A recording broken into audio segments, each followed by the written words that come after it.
정부가 오늘 4차 추경안을 발표했습니다. 문재인 대통령 비상경제회의를 주재하고 7조 8천억 원 규모의 4차 추경을 편성하기로 했다. 이렇게 밝혔습니다. 아울러 이번 추경은 피해가 가장 큰 업종과 직종에 집중해서 최대한 두텁게 지원하는 피해 맞춤형 재난 지원 성격의 추경이다. 이렇게 설명을 했습니다.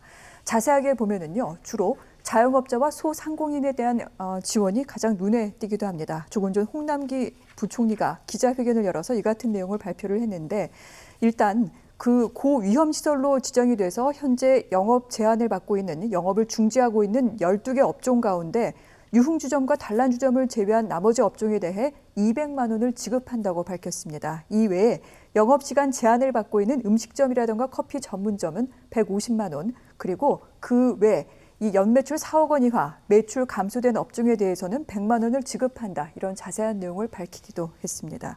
그런데 이번에 최고 이제 200만 원을 자영업자와 소상공인에게 지원하기로 한 건데 막상 받게 된 분들의 반응이 그렇게 썩 좋지만은 않습니다. 피해가 워낙에 컸던 만큼 그 피해액을 다 보전하기에도 굉장히 모자른다. 이런 말이 나오고 있고요. 그리고 방금 설명드린 대로 지금 현재 영업이 중단된 업종 가운데 유흥주점 같은 경우에는 또 제외를 하기도 했습니다. 이 시설, 불법 시설이 아니죠. 또한 정부가 말한 대로 그 말을 따라서 지금 영업을 중단하고 있는 중인데 자신들은 왜 뺐냐 이런 얘기가 나오기도 합니다. 오늘 정부의 발표안, 그렇다면 두 분께서는 어떻게 보시는지 먼저 좀 자세한 의견을 좀 듣도록 하겠습니다. 평론가님 어떻게 생각하십니까? 네, 지금 정부는 2차 재난지원금 설계부터 잘못했습니다. 설계부터 잘못했습니다. 정부의 취지는 이해합니다. 돈이 무한정에 있는 것도 아니고 더 많이 피해를 본 사람이 더 많은 지원을 해야 된다는 건 당연한 거죠. 그거는. 더 많이 피해를 본 사람들이 누구죠? 대한민국에서 영세상공인뿐만 아니라 네. 영세업자들뿐만 아니라 거의 대부분 월급쟁이 빼고는 대부분 다 피해입니다. 항공은요, 택시는요, 술집은요, 네. 노래방은요 등등. 이게 이 모든 것들을 어떻게 다 정리를 하죠? 당초에 우리가 2차 재난지원금을 얘기할 때부터 이 선정 자체가 굉장히 힘들어요. 이 자체가 또 앞서 말씀하신 것처럼 술집이라고 하더라도 술집이 나쁜 겁니까 그게? 그래서 그게 더 큰 피해를 받습니다. 거기도. 그래서 정부의 방역에 협조를 한 것이고 술을 판단한 이유로 당신들은 빠져? 그거는 국민들을 차별하고 있는 거죠. 불법이면 이해합니다. 그것이 아니라고 하면 거기도 가장이 있고요. 거기도 또 가정이 있습니다. 네. 그죠? 그럼 그 지원을 해야 되는 것이죠. 그래서 이 문제를 앞으로 어떻게 풀 것인가 저는 답이 없다고 봤습니다. 그래서 이재명 경기지사가 그거는 선별하는데 굉장한 반발을 불러일으킬 것이다. 차라리 1차 때와 같이 전 국민으로 보편 지원을 하자라고 했는데도 정부가 더 필요한 사람들한테 더 많이 줘야 된다는 논리로 되어 왔는데 저는 이번에 앞으로 아마 이거 상당한 반발이 많을 겁니다. 저는 어저께 모처럼 택시를 타고 왔는데요. 네. 택시기사가 저를 좀 알아보더니 하소연을 내리려고 하다가도 하소연을 하는 거예요. 길거리에 사람이 없다는 겁니다. 사람이. 그렇죠. 다 정부가 이거 밖에 다니지 말라고 하니까 그 피해 어떡하죠 그거를. 그 사람도 노부모를 모시고 있는 가장입니다. 가장. 자, 이런 상황이거든요. 거기다가 또 영세업자 같은 경우에는 벌써 지금 4개월, 5개월째 장사가 안 됩니다. 지원하는 금액이 평균 200만 원입니다. 200만 원 받고 싶은 사람 별로 없을 거예요. 화가 날 겁니다. 차라리 그냥 전 국민 지원을 해서 수요라든지 나름대로 전체 국민들에게 해서 경기를 활성화시키는 데 조금 도움이 되면 명분이라도 있지만은 이 200만 원 가지고 어떡합니까 이거를?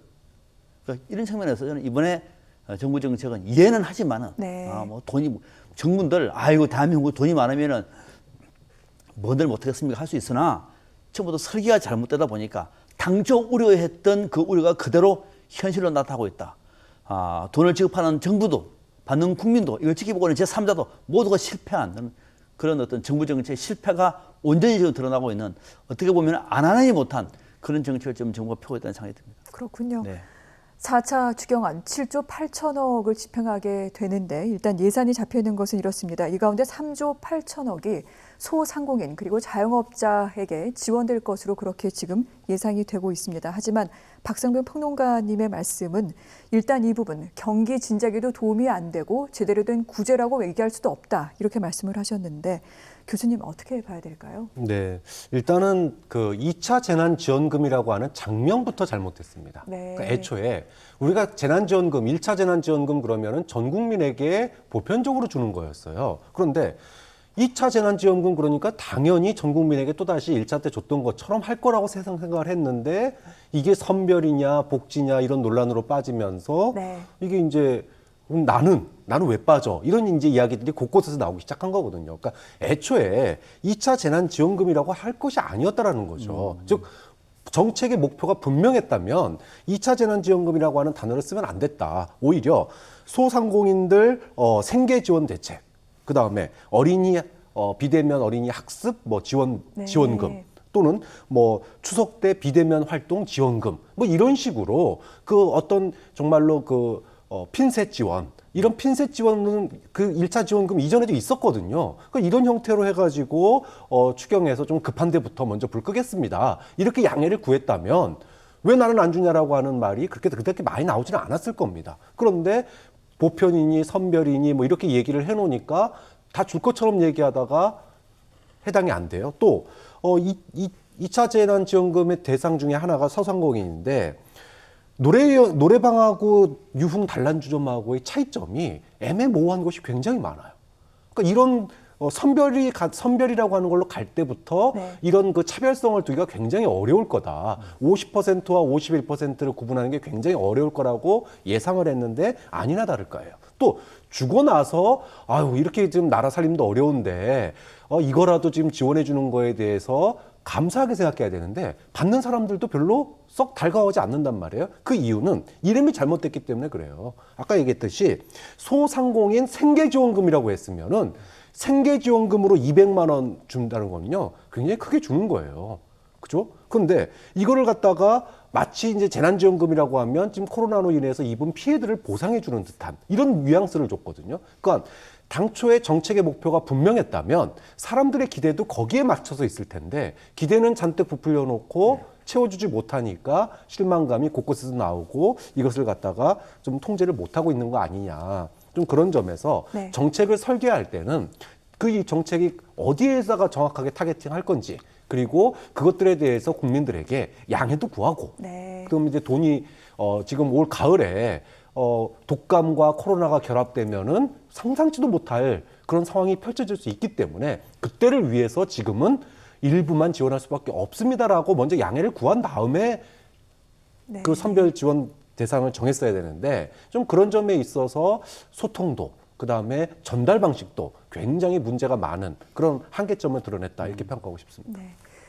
여러모로 기대에 미치지 못한다 이렇게 좀 평가를 하신 것 같습니다. 조금만 더 이번 4차 추경안 내용을 좀 들여다보도록 하겠습니다. 눈에 띄는 부분은요. 초등학교 이하 자녀 가정에 1인당 20만 원씩 돌봄 쿠폰을 지원하는 부분이 있습니다.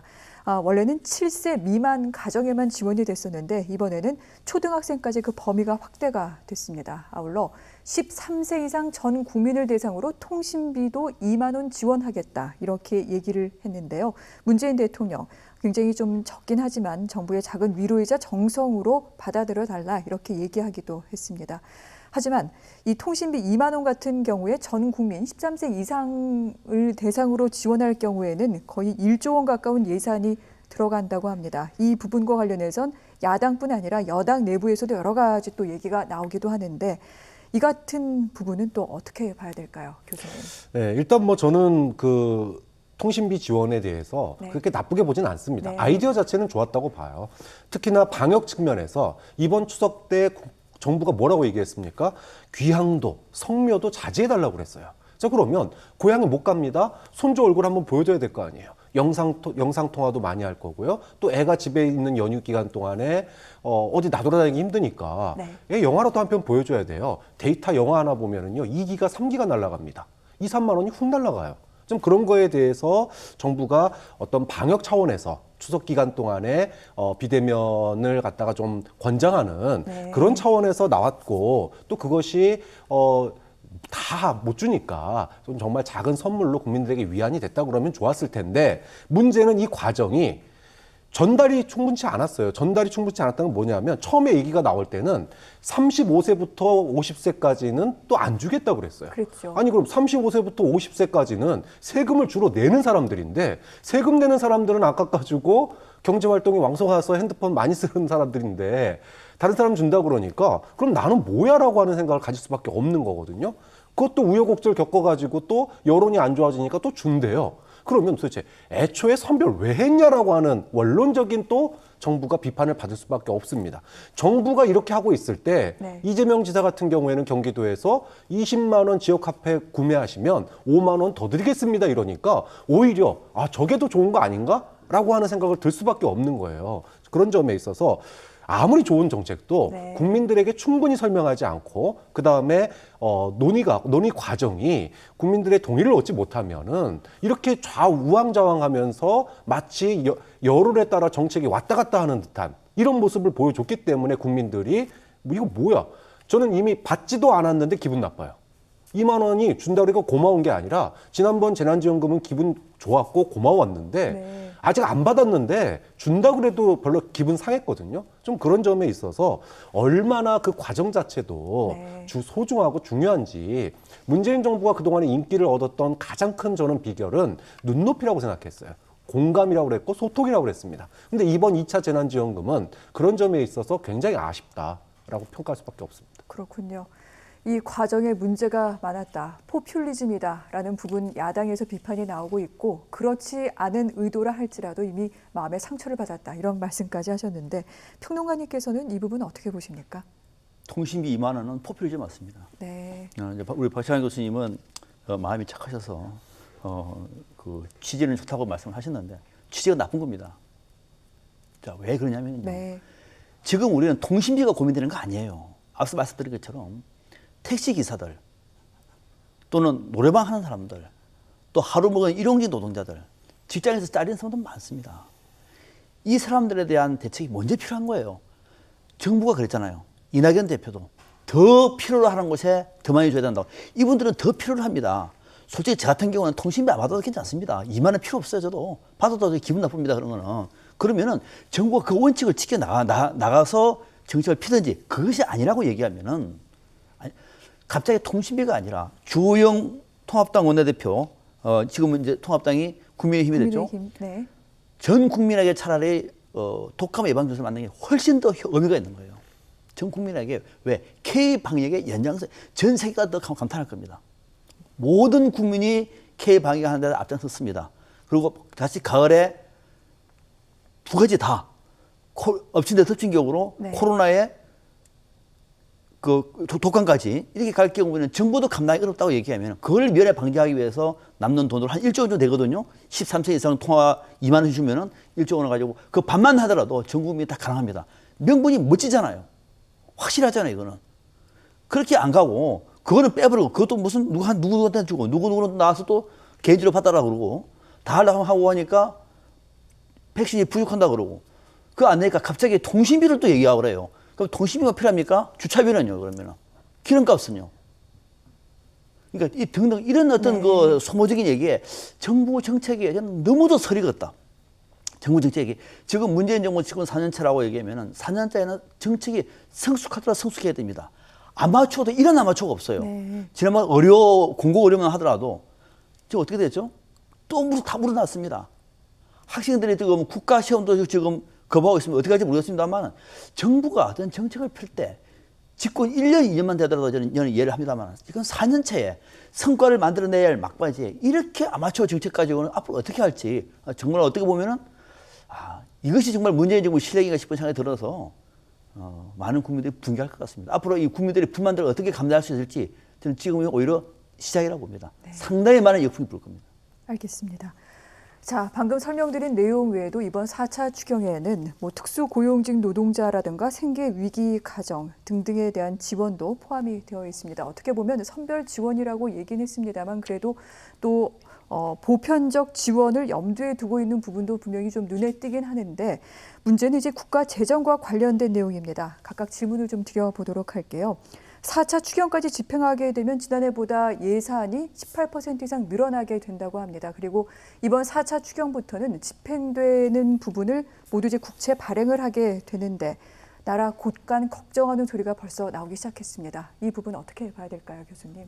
뭐 모든 나라가 방역과 경제 두 마리 토끼를 잡아야 되는 상황입니다. 방역에 집중하다 보면은 경제가 굉장히 어려워지고요. 또 네. 경제에 집중하다 보면 영국처럼 갑자기 또 방역이 무너지는 이런 사례들이 곳곳에서 발생하고 있거든요. 좀 그렇기 때문에 좀 어려운 점이 많고 결국은 이 코로나 사태를 백신이라든지 치료제가 개발될 때까지는 버티는 수밖에 없는데 다행인 거는 그동안에 우리나라의 국가 채무 규모라든지 비율이 OECD 국가 중에서 가장 낮은 나라였잖아요.